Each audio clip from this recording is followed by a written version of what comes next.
ಮನ್ರೇಗಾ ಹೆಸರು ಬದಲಾವಣೆ ವಿಚಾರ ಇದರ ಬಗ್ಗೆ ಹೋರಾಟ ಮಾಡಬೇಕು, ಯೋಜನೆ ಉಳಿಸಿಕೊಳ್ಳುವ ಕೆಲಸ ಮಾಡಬೇಕು ಹೀಗಂತ ಬೆಂಗಳೂರಿನಲ್ಲಿ ಸಚಿವ ಸಂತೋಷ್ ಲಾಡ್ ಹೇಳಿಕೆ ಕೊಟ್ಟಿದ್ದಾರೆ.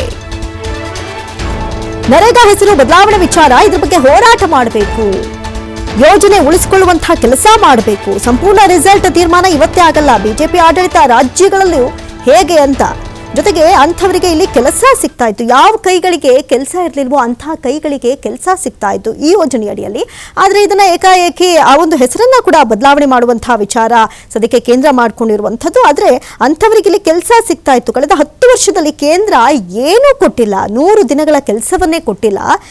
ಈಗ 125 ದಿನ ಮಾಡಿದ ಅರ್ಥ ಗೊತ್ತಿಲ್ಲ. ಕೆಲವು ಉದ್ಯಮಗಳಿಗೆ ಅನುಕೂಲ ಆಗುತ್ತೆ, ಕಾಂಟ್ರಾಕ್ಟರ್ಗಳಿಗೆ ಅನುಕೂಲ ಆಗಲಿದೆ. ಎಐ ಬಳಸಿ ಕೆಲಸ ಕೊಡ್ತೀನಿ ಅಂತಾರೆ, ಹೇಗೆ ಹೇಳ್ತಾ ಇದ್ದಾರೋ ನನಗೆ ಅರ್ಥವಾಗ್ತಾ ಇಲ್ಲ ಅಂತ ಇಲ್ಲಿ ಸಚಿವ ಸಂತೋಷ್ ಲಾಡ್ ಮಾತನಾಡಿರುವಂಥದ್ದು. ಇದು ಯಾವ ಲೆಕ್ಕದಲ್ಲಿ ಮಾಡಿದ್ದಾರೋ ಗೊತ್ತಿಲ್ಲ. ಮಹಾತ್ಮ ಗಾಂಧಿ ಬಗ್ಗೆ ಇರುವಂತಹ ಗೌರವ, ಪ್ರೀತಿ, ಚರಕ ಹಿಡಿದುಕೊಂಡು ಪಿಕ್ಚರ್ ತೋರಿಸಿದ್ರು. ಇದೆಲ್ಲ ಬಿಜೆಪಿ RSS ಹಿಡನ್ ಅಜೆಂಡಾ ಅಂತ ಆರೋಪಿಸಿದ್ದಾರೆ. ಜೊತೆಗೆ 26 ಕೋಟಿ ಜನ ಕೆಲಸ ಮಾಡ್ತಿದ್ದಾರೆ, ಅವರೆಲ್ಲರಿಗೂ ಅನಾನುಕೂಲ ಆಗುತ್ತೆ. ಎಷ್ಟು ವೇತನ ಏನು ಅನ್ನೋದು ಗೊತ್ತಿಲ್ಲ, ಗಾಂಧೀಜಿ ಹೆಸರು ತೆಗೆದು ಈ ಪಿಕ್ಚರ್ ಓಡಿಸ್ತಾ ಇದ್ದಾರೆ ಅಂತ ಸಚಿವ ಸಂತೋಷ್ ಲಾಡ್ ಮನ್ರೇಗಾ ವಿಚಾರಕ್ಕೆ ಸಂಬಂಧಪಟ್ಟಂತೆ ಮಾತನಾಡಿದ್ದಾರೆ.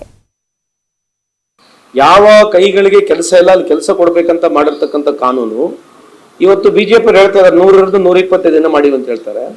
100ರಿಂದ 125 ದಿನ ಮಾಡಿದ್ದೀರಾ, ಆದ್ರೆ ಓವರಾಲ್ 100 ದಿನಕ್ಕೆ ಕೆಲಸ ಸಿಕ್ಕಿರ್ತಕ್ಕಂಥ ಇಡೀ ಭಾರತದಲ್ಲಿ 7% ಜನ ಇಲ್ಲ.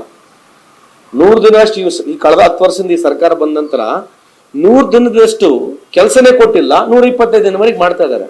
ಇದು ಮಾಡ್ತಕ್ಕಂಥದ್ದು ಏನಂತಂದ್ರೆ ದೊಡ್ಡ ದೊಡ್ಡ ಉದ್ಯಮಿದಾರರಿಗೆ, ಕಾಂಟ್ರಾಕ್ಟರ್ಗಳಿಗೆ ಅನುಕೂಲ ಆಗ್ತಕ್ಕಂಥ ವಾತಾವರಣ ಆಗ್ಬೋದು ಅಂತ ನನ್ನ ಒಂದು ಆ ತರದ್ದು ನನಗೆ